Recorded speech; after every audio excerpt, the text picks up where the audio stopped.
crois que tu as écrit un livre qui s'appelait Sphinx, Grande Pyramide sur l'Égypte. Donc, est-ce que déjà à ce moment-là, enfin à cette époque-là, quand tu as écrit ce livre, tu avais déjà une démarche alchimique ou spagiro ou spagithérapeutique, par exemple? Euh, alors, si on reprend la chronologie, j'ai commencé à m'intéresser à l'aspect, on va dire, voilà, ésotérique. Et Jacob Böhm, c'est vrai, bon. Et c'est là où j'ai commencé à lire, où il était question d'alchimie. Et le mot m'a tout de suite plu. Tout de suite. Le mot me plaisait. Euh, Loin de moi l'idée de faire de l'or ou des choses comme ça. Vraiment, mais c'est plutôt ce qu'on pourrait qualifier globalement d'une alchimie intérieure, donc d'une transformation, d'une transmutation. Voilà. Bon, le mot alchimie, c'est ça. Bon. Et voilà, de fil en aiguille, donc d'autres lectures, etc. Et il y a toutes sortes d'images éparpillées dans la conscience. Et à un moment donné, quand j'ai vu pour la première fois la structure intérieure de Khéops, avec les couloirs, les chambres, l'entrée, au niveau de la 17e assise ou des choses comme ça, j'ai eu vraiment un choc mental, dans le sens où j'avais l'impression que tout était inscrit dans cette structure où il n'y avait aucune autre image que la structure. Il n'y a pas d'indication, il y a pas de texte, voilà. On peut y spéculer absolument tout ce que l'on veut, et j'avais l'impression que c'était le centre du monde. C'est-à-dire que chacun pouvait voir ce noyau de connaissances, peu importe d'où il arrivait. Les rayons d'une roue de vélo sont en mouvement, mais ce mouvement n'est possible que parce qu'il y a une immobilité dans le centre. Et un jour, j'ai vu que si on traçait une croix en prenant pour centre de la croix le plateau de Gizeh, où se situe la grande pyramide de Khéops avec le Sphinx, eh bien, le poids des terres du cadran supérieur droit est en équilibre avec le poids des terres du cadran inférieur et inversement. Cadran supérieur droit, cadran inférieur gauche, pardon. Et donc, un peu comme si c'était le centre du monde. Et c'est le seul lieu sur Terre où la poutre verticale de cette croix traverse le maximum de terre. Égypte vient des Grecs Égyptos qui veut dire terre noire. Voilà, donc mis bout à bout comme ça, je me suis dit tiens, ça va beaucoup plus loin que ce que j'aurais imaginé. C'est pas simplement un joli monument à visiter, mais un processus de conscience y est inscrit. Et donc j'ai commencé à m'y intéresser. Les bagages que j'avais, c'était les bagages que j'avais récoltés dans des rencontres de gnose de groupe, dans l'école de la Rose-Croix d'Or, une très belle école, que j'étais très content de rencontrer, et très content qu'on m'en ait sorti. Donc on m'a exclu de cette école, et ils ont absolument bien fait.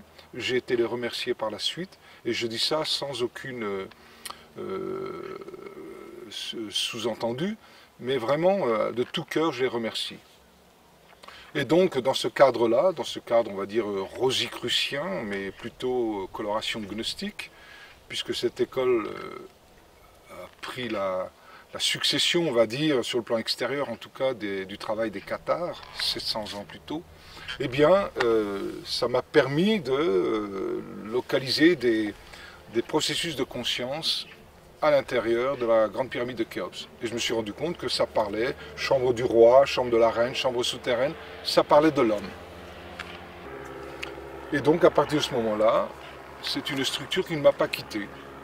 Et à un moment donné, j'ai vraiment ressenti le besoin d'écrire. Et c'est ainsi qu'est né le livre Sphinx, Grande Pyramide, Alchimie intérieure. Évidemment, j'avais très peu d'éléments au niveau alchimique, opératif, tout ça, je ne connaissais pas ce que j'ai appris par la suite, bien évidemment. Mais enfin, ça m'a quand même donné une impulsion cohérente. C'est la cohésion de cette pyramide. Et la clé pour entrer dans cette pyramide se situe au niveau du Sphinx. Bon, on peut trouver cette relation, donc feu secret, le Sphinx, et materia prima, la grande pyramide. Pareil, dans les grottes Qatar, vous avez la grotte de Fontanet, c'est le PCI, c'est le feu secret, la fontaine, Fontanet, et puis les trois autres grottes, grotte des églises, grotte de l'ermite et grotte de Bethléem, grotte des églises, grotte de l'ermite et grotte de Bethléem, qui correspondent à la materia prima. Et donc cette structure, on peut la voir sa forme carrée comme étant reliée aux 4 éléments, le feu, l'air, l'eau et la terre, aux 4 interactions, la gravité, l'interaction forte, l'interaction faible, l'électromagnétisme, aux 4 corps, le corps physique, le corps astral, le corps éthérique ou vital et le corps mental. Bon, on va trouver tout ça. Et puis les 3 foyers de conscience, eh bien c'est un peu comme si au milieu de ce carré au sol, on prenait le centre des diagonales et avec le temps, eh bien apparaît une structure pyramidale, donc avec des triangles, 4 triangles. Et ces 3 aspects, on peut les voir en relation aussi avec les 3 chambres, avec les 3 sanctuaires, la tête, principe sel, le cœur, principe mercure, le bassin, principe soufre. Voilà. Et là, on retrouve des aspects de l'anthroposophie de Rudolf Steiner.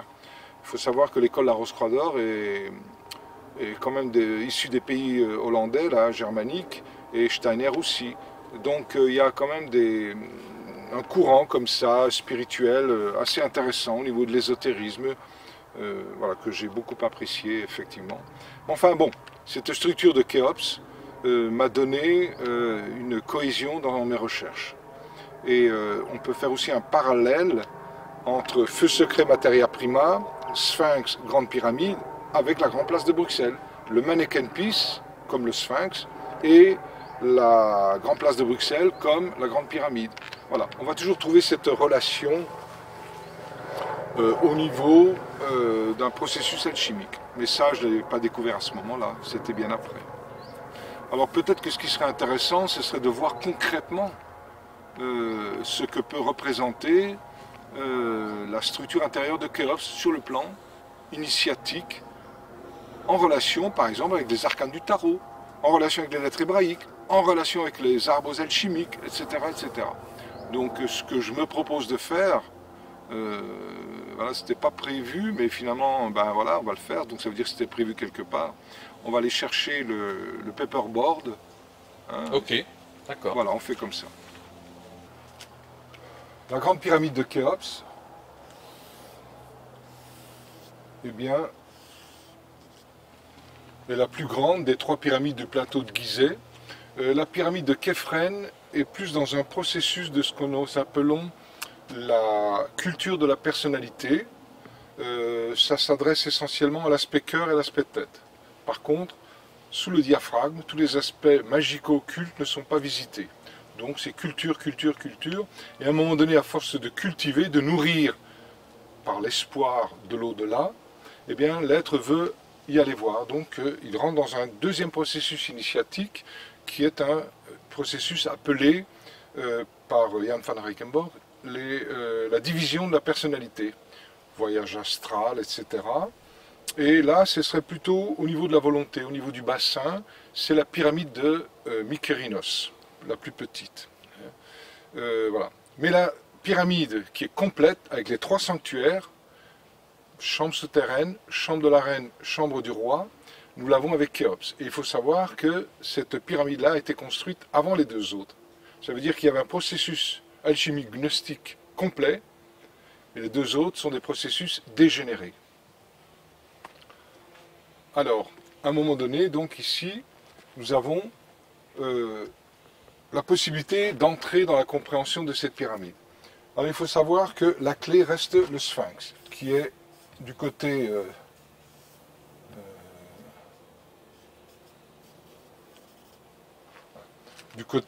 est de la grande pyramide de Khéops.